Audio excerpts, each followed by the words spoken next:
আরও বেশি বেশি রান্নার আপডেট পেতে এক্ষুনি আমার চ্যানেলটা সাবস্ক্রাইব করুন।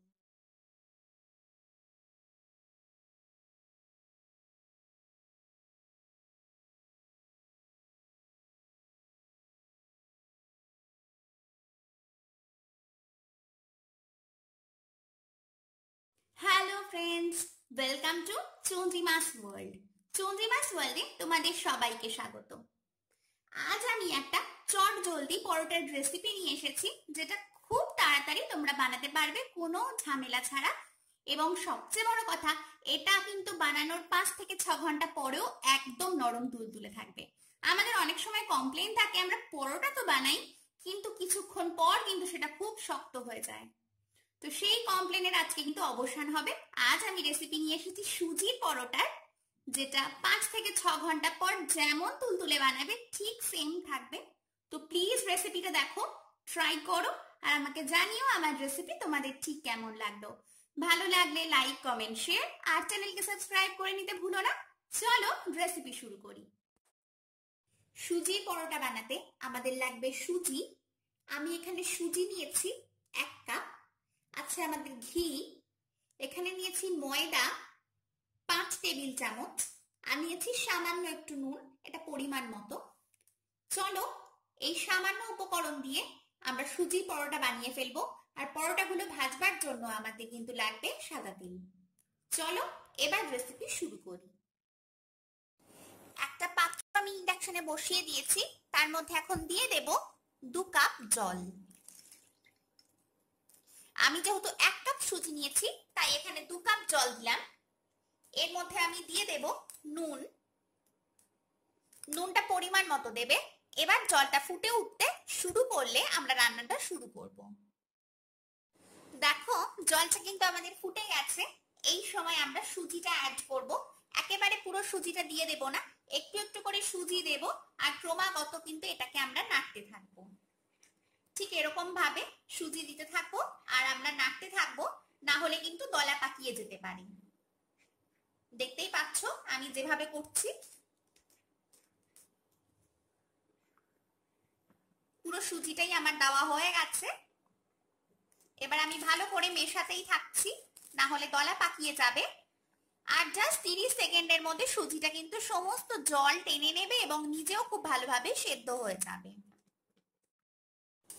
দেখো জাস্ট 30 সেকেন্ড হয়েছে, সুজিটা কিন্তু সব জল টেনে নিয়েছে। এবার জাস্ট এটাকে আমরা কিন্তু ক্রমাগত নাড়াচাড়া করতে থাকবো, যাতে একটা সুন্দর মন্ড তৈরি হয়ে যায়।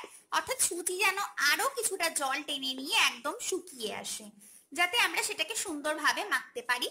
তো এটাকে আমরা আরো কিছু সময় নাড়াচাড়া করে নেব। যখন এটা প্যানের গায়ে থেকে ধীরে ধীরে ছেড়ে দেবে, তখন আমরা এটাকে নামিয়ে নেব।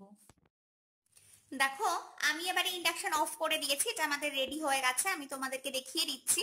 দেখো এটা কিন্তু প্যানের গায়ে থেকে উঠে আসছে, এটা কিন্তু আর প্যানের গায়ে লেগে যাচ্ছে না। তো এরকম অবস্থায় আমরা এটাকে অন্য একটা পাত্রে নামিয়ে নেব। দেখো সুজিটাকে কিন্তু আমি একটা পাত্রে নামিয়ে নিয়েছি, আর একটু ঠান্ডাও করে নিয়েছি। খুব বেশি ঠান্ডা নয়, এটা কিন্তু ভালোই গরম আছে, কিন্তু 5 থেকে 7 মিনিটের জন্য একটু এটাকে আমরা ঠান্ডা করে নিয়েছি। এবার অল্প অল্প করে এতে ময়দা দেব, আর আমরা এটাকে কিন্তু মাখবো। দেখো প্রথমে আমি 1 টেবিল চামচ মতন এতে ময়দা দিয়েছি। এবার ধীরে ধীরে এটাকে কিন্তু আমরা মেখে নেব।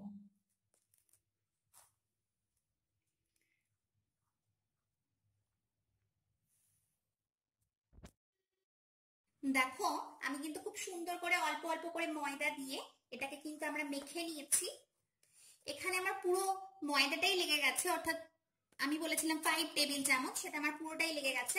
এখানে কিন্তু ময়দার পরিমাণ কম বেশি লাগতেই পারে, সেটাতে কিন্তু ঘাবড়ানোর কোনো ব্যাপার নেই। যতটা মনে হবে যে ময়দার প্রয়োজন সেই অনুযায়ী ময়দা দেবে।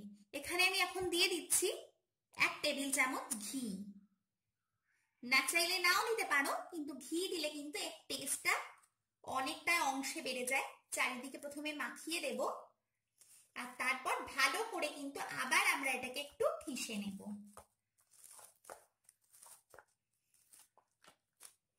এতে একটা এই সুজির পরোটাতে খুব সুন্দর কিন্তু একটা ফ্লেভার অ্যাড হবে। দেখতেই পাচ্ছ আমি যেভাবে মেখে নিচ্ছি সেভাবে কিন্তু এটাকে মেখে নিতে হবে। আর বারবারই বলে দিচ্ছি, একদম ঠান্ডা হয়ে গেলে কিন্তু সুজিটাকে ময়দার সাথে মাখতে যাবে না, তাহলে কিন্তু প্রবলেম হতে পারে। হালকা উষ্ণ অবস্থাতেই কিন্তু মাখতে হবে। দেখো তেলটা খুব ভালোভাবে কিন্তু আমাদের মিশিয়ে দেওয়া হয়ে গেছে। এবার আমরা লেচি কেটে নেব। দেখো আমি হাতে কিছুটা অংশ নিয়ে নিয়েছি, একটু চাপ দিয়ে গোল করে নেব। সুন্দর কিন্তু গোল শেপ হয়ে যাবে, দেখতেই পাচ্ছ। এবার যতটা বড় করতে চাও সেই অনুযায়ী করবে। এখানে আমি লেচিগুলো কিন্তু এভাবেই কেটে নিচ্ছি।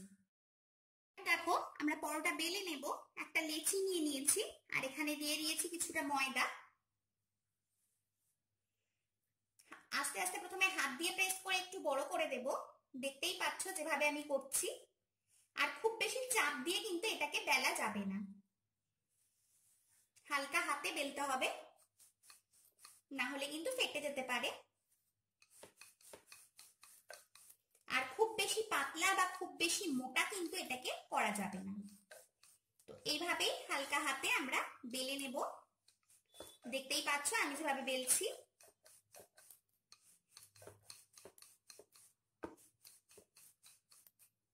দেখো একটা পরোটা কিন্তু আমাদের বেলা হয়ে গেছে। এইভাবে আমরা বেশ কটা পরোটা বেলে নেব। দেখো ইন্ডাকশন একটা পাত্র বসিয়ে দিয়েছিলাম এবং পাত্রটাকে খুব ভালোভাবে গরম করে নিয়েছি। এর মধ্যে আমরা এখন একটা পরোটা দিয়ে দিচ্ছি। প্রথমেই তেল দিয়ে দেব না, পরোটাটাকে দু পাশ একটু আমরা কিন্তু সেঁকে নেব। দেখো পরোটাটা আমি সেঁকে নিচ্ছি। তো একটা পিঠ হয়ে গেলে কিন্তু আমি আর একটা পিঠ উল্টে দেব। দেখতেই পাচ্ছ হালকা কালার ধরছে। ঠিক এইভাবে কিন্তু আমরা আগে একটু সেঁকে নেব, তারপর কিন্তু এতে তেল বা তোমরা ঘি দিতে চাইলে ঘিও দিতে পারো, তো সেরকম অ্যাড করব। দেখো পরোটাটার দু পিঠই কিন্তু মোটামুটি সেঁকা হয়ে গেছে। এবার আমরা এর মধ্যে সাদা তেল দেব, ঠিক এরকম ভাবে দিয়ে দিচ্ছি। আর একটা পিঠ প্রথমে সেঁকে নেওয়ার পর অন্য একটা পিঠও কিন্তু সেঁকে নেব। এই পরোটাগুলো কিন্তু অনেক সময় পর্যন্ত একদম নরম তুলতুলে থাকে, তো বাড়িতে ট্রাই নিশ্চয়ই করতে পারো। দেখো পরোটার গায়ে কিন্তু খুব সুন্দর কালার ধরতে শুরু করেছে। ঠিক এইভাবে কিন্তু আমরা বেশ লাল লাল করে পরোটাগুলোকে ভেজে নেব। দেখো এই পরোটাটা কিন্তু আমার এখানেই ভাজা কমপ্লিট হয়ে গেছে, দেখতেই পাচ্ছ খুব সুন্দর কালার এসছে। এবার এটাকে আমরা তুলে নেব এবং আর একটা তোমাদেরকে ভেজে দেখাবো। দেখো আর একটা পরোটাও আমি সেম ভাবে দিয়ে দিচ্ছি। প্রথমে কিন্তু দিয়ে দিয়েছি, প্রথমে সেঁকে নেব। দেখো পরোটাটার একটা দিক সেঁকে নেওয়ার পর কিন্তু আমি আর একটা দিক উল্টে দিয়েছি। এবার আমি তেল দিয়ে দেব।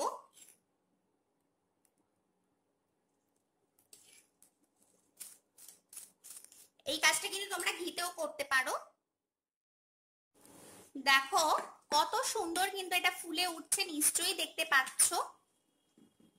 এই জন্যই আমি বলেছিলাম যে প্রথম অবস্থাতেই কিন্তু তেল দিয়ে দেবে, সেঁকে নিলে এটা কিন্তু নরমও হয় প্লাস খুব সুন্দর ফুলেও ওঠে। তো এটাকেও আমি লাল লাল করে ভেজে নেব, নিয়ে এটাকেও তুলে নেব। এইভাবে আমি সব কটাকে ভেজে নিচ্ছি, তারপর প্লেটে সার্ভ করে দেব। দেখো আমি সার্ভ করে দিয়েছি নরম তুলতুলে সুজি পরোটা। এটা খেতে কিন্তু ভীষণ ইয়াম্মি।